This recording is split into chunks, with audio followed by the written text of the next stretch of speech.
I'm standing here on the edge of a food forest. 3 years ago I came to Curaçao and I came with a mission. I wanted to organize, to create a food forest based on permaculture principles. And when I came here, you wouldn't believe it if you see the situation now, it was completely barren, it was a desert. Nothing would really grow here except for some grasses and some local herbs, which I consider as pioneer plants. Very important, very important. I made use of. Let me show you around this food forest, just to give you a little view about what is possible here in Curaçao with permaculture, principles of permaculture. And I must say, every day I learn something new. Every day. And what I learn makes me very optimistic about the possibilities worldwide, but especially here for Curaçao, to change things around for the better. Let me show you some trees, bananas, moringa, aki, moringa, bananas with a youngster, soursop. I planted a lot of soursops. You will see them abundantly for the leaves in the first case because of the medicinal properties. Guava, moringa. See, I walk you around the edges of the food forest. Coconut tree, and underneath the coconut tree you can see abundantly growing what they call here oregano, herbal spice tea, and also with medicinal properties. A date tree with date seeds from Holland, which I brought from Holland. And here you can see this is Albizia lebec, they call it Barbadioncoman here, and it's a nitrogen fixer. It came here because of the mulch I used. You see the mulch here on the soil, and the mulch is really the key to the success from what you see here. And this nitrogen fixing tree, I use it to chop and drop. So I will chop the leaves and drop it on the soil, and it will feed the soil. And while it's growing, it's also feeding the soil because the roots are full of nitrogen. So they take the nitrogen out of the atmosphere and bring it into the soil. Very important if you want to grow food. Okay, and also make use of the grass. See? I grow grass also, so I leave certain parts of the food forest open and I grow grass there.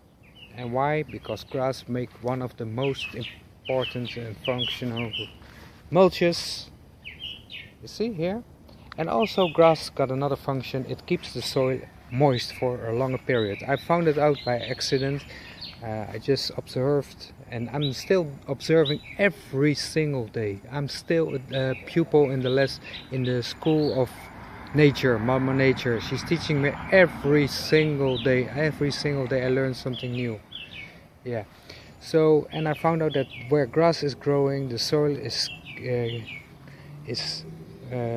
wet, moist for a very long period. If you compare it with where nothing grows. So grass was my first way to start this forest. Here you can see sugarcane, bananas. I grow a lot of different bananas.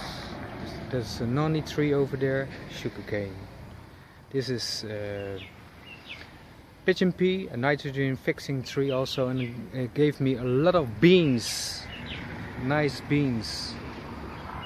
And we use them in the cooking workshop, Nature Cooking, something we developed over here, me and Said Laurens, with products from this food forest. This is a no-pore cactus. I planted just one blade of it. Look what's happened to it. A lot of pigeon peas, wandule, as they call it here, wandu. This is a calabash tree, and here you see another nitrogen fixing tree. And underneath, it's making use, because this tree is really a tree that likes to grow in the tropical rainforest. And underneath, the capony of the pigeon pea, there's a breadfruit tree, little breadfruit tree, and it can't stand the hot sun yet. So it now is guided by this pigeon pea. It gets nitrogen from it, and also the tree protects it from the burning sun and will guarantee that the soil will stay moist for this tree, little tree. When it's growing big, I prune this pigeon pea and you will get the place and space where you can grow abundantly. You see the company. Okay, let's see the corners of the food forest, the edges. See, keeping the camera a little bit higher. Moringas, a lot of moringas, a lot of pigeon peas. They are really the pioneer plants, but I made use of local herbs also that came spontaneously. I see them as pioneer plants. For instance, this pyramid bush, they call it Mazora cora here. Most of them that came here, I left them because they are really providing something for the food forest. They are really forest starters, and once the forest is developing itself, they will make way for other trees to grow. And the main thing is really to update the soil, to get a good soil. So I use a lot of mulch. Here is another technique I use from permaculture. This is elephant grass. The main problem that we got, that our soils are so dry, is because of the ever blowing wind here in Curaçao. It's not really the sun only, but the combination with the wind, it's drying out. So this is a wall that breaks the wind, a wall of long elephant grasses that really is protecting the forest from too much wind, too much drying out. So whenever it's moisty, the moist will stay longer into the forest. It will stay longer humid, and that's the reason why you see this abundant growth here. You see? Let me walk you just a little bit. Here's our coconut tree. There's an older pigeon pea. In between there you see a little pomegranate. It's got a fruit hanging. Yeah, you can see it. I got a lot of pomegranates also. Here you can see the mulch on the soil, and also this, very useful. And inside the forest, and let's go outside the forest again. The elephant grass, and here I grow normal grass to feed, to get this mulch to feed the forest, and also to keep this soil moist. Here I didn't put mulch yet. The grass is a living mulch. Here I put a kapok tree, a cotton silk tree, cancan tree, as they say in Suriname. It will be a very huge tree. This is makapruim, they call it a plum tree. And you know, you just put a stick into the soil, and yeah, in time it will develop itself. See, behind this elephant grass, a little soursop, in between a pyramid bush and a pigeon pea. Okay, another view. See, I came from there. You see the nopal cactus over there, and watch the edge of the food forest. Let us take a walk into the forest. And you know, it's nice at nighttime when you hear all those singing frogs, and the sounds in the forest is really like a jungle. And this is also sugarcane. And spontaneously these almond trees are coming up. So I can grow a lot of almonds if I want to, but I think I will use them to chop and drop, because I will make more light in here. I create more space and light, and then I'll grow things that didn't want to grow at first because of the situation of the soil. So the forest is also a starter of agriculture. You see, in between, getting really into the forest. Banana, there's soursop growing over there, papaya, and all I have to do is create some light for them. So I chop and drop a lot of this pigeon pea, and that's they get the nutrients from this tree. So I will let more light coming through the forest by chopping and dropping of the pigeon peas. See, the elephant grass is protecting this area against too much wind. You see the mulch, it's like a real forest. Thick layers, I put layers of 20 centimeters above 20 centimeters above 20 centimeters. And you know what happened? Because of the sunburns, most of the mulch is either burnt, oxidated, or transformed in really black earth. Let us see, let us check it out. If we see what's happening here, you see a lot of animals are getting away, and you see what's the color of this soil. Perfect soil, perfect. So, and this used to be the diabasis, they call it here, stony. Nothing would really ever grow here. Okay, just take a little walk. See, some bean varieties are crawling here. Here another soursop under the canopy of pigeon pea, bananas, and here I got some aloe, some herbs. The spinach is crawling over the soil, and I'm planting some dragon fruits and more cacti, more local avocado tree, and this is what they call a mispel tree here. Look, the fruits. A lot of them. This tree is really enjoying himself, having a good time, and used to be nearly starving. More death than life. This is Acerola, or Shimaruko as they call it here, and this is the tree that is nothing really can grow above it, so I should take that in consideration also. Here you see a berry. Hope you can see it.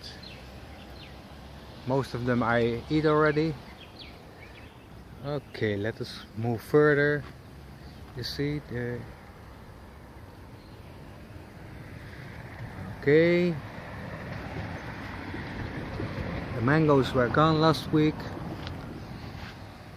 More bananas, and also here are little papayas coming up between herbs. This is oregano cubano, and the other oregano is also growing here.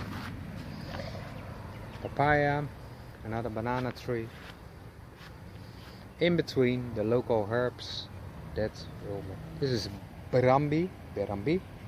This is rompe sarangue. It came spontaneously here, and I left it, of course, because of the healing properties of this plant. So if a plant is medicinal and was decided to come and grow here, of course I let him. And he's growing underneath this moringa tree, which I've been pruned several times for tea production. So the moringas here I grow for tea, not a moringa. And these are growing very fast. For only a couple of weeks I cut those trees from here, I pruned them.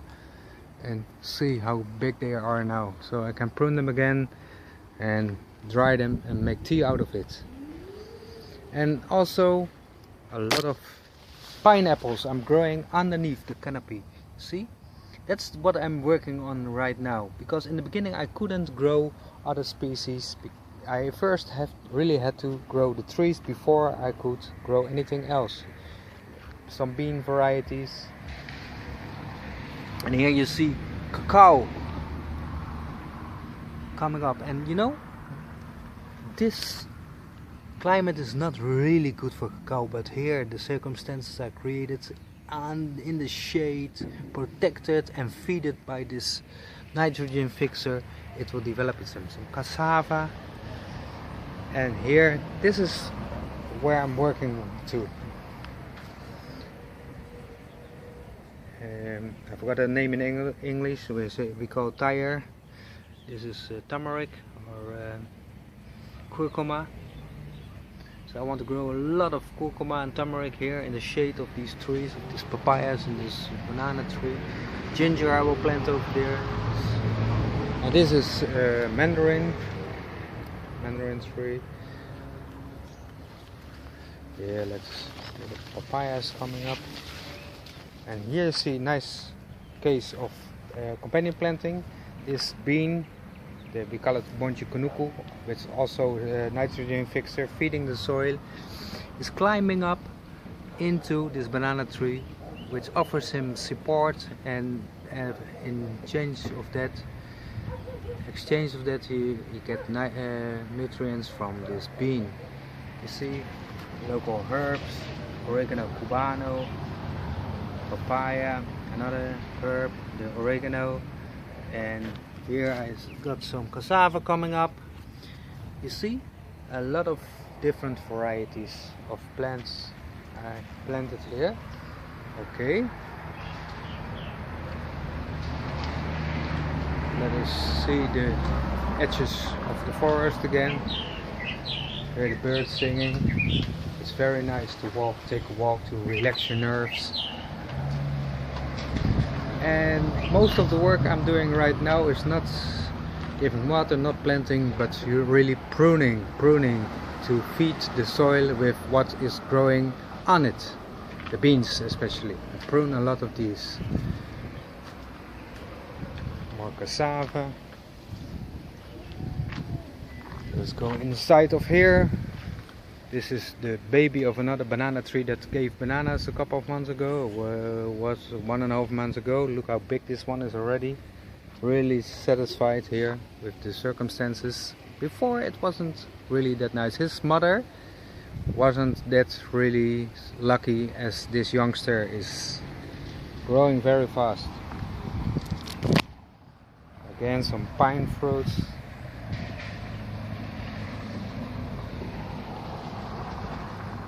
See a lot of pigeon peas, a lot of moringas also pruned, and underneath new things are coming. This is day 3 years old. I brought the seeds from Holland, so 3 years ago on this day I arrived here. One of the first thing I planted, I remember, I think the second day I arrived I started planting, sowing seeds already. Well, this one here, I'm very proud of it.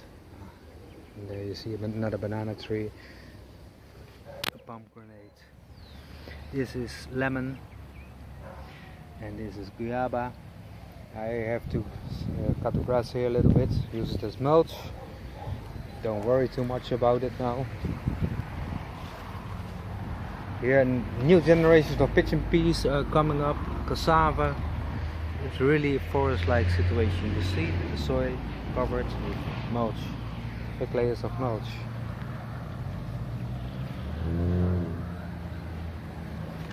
This is soursop. Check these leaves.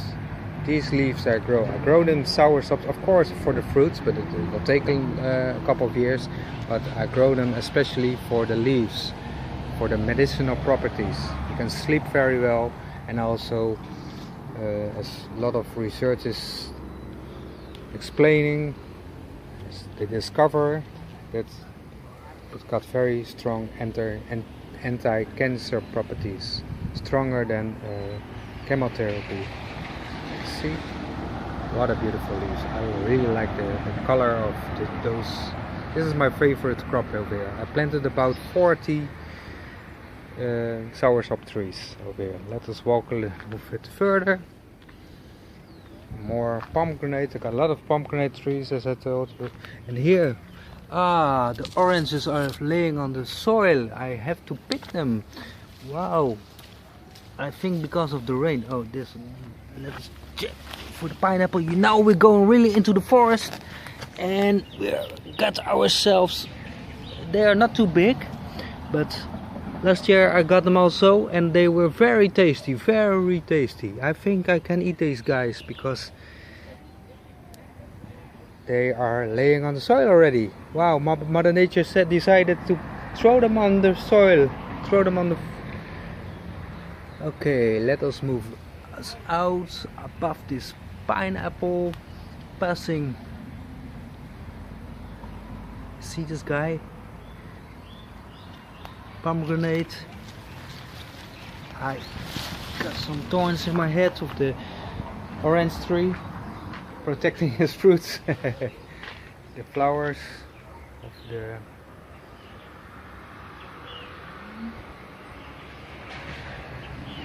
the pomegranate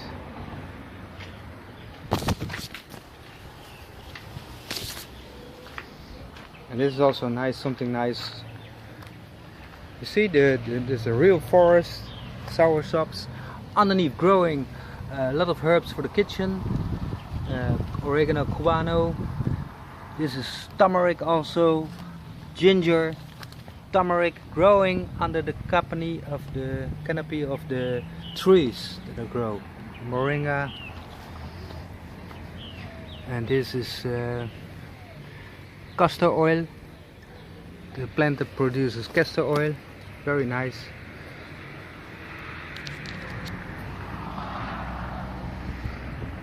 Some date trees, more banana trees, and a lot of oregano. Oregano is really my #1 crop, together with the moringas and the pigeon peas.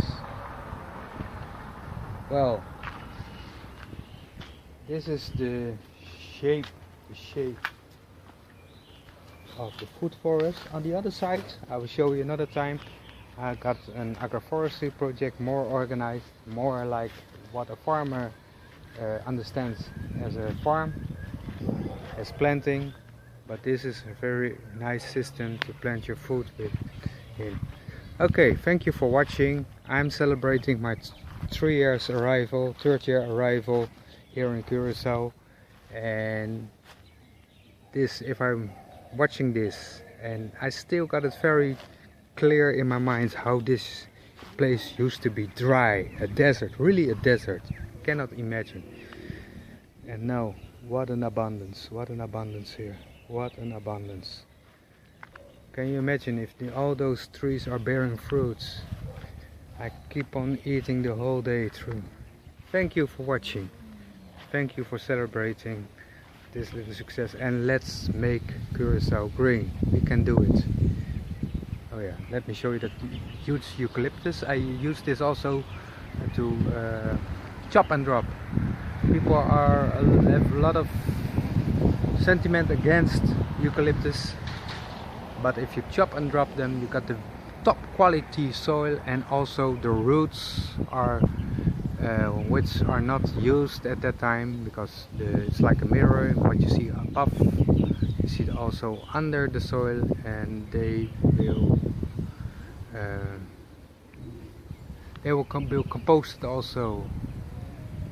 If you chop and drop the eucalyptus 3-4 times a year, then they are really the other plants are really benefiting from it. They will transport and irrigate water through the soil. Can you imagine? These trees got its roots very deep, pumping up the water, but in order to get these nutrients from the top layer of the soil, where the nutrients are, you have to redistribute the water, pumping the water into the soil. And of course, the other plants standing in the direct neighborhood of the eucalyptus tree are also getting that water. Got to study nature to understand these things. Okay, I'm still learning every day. Hope you're learning too.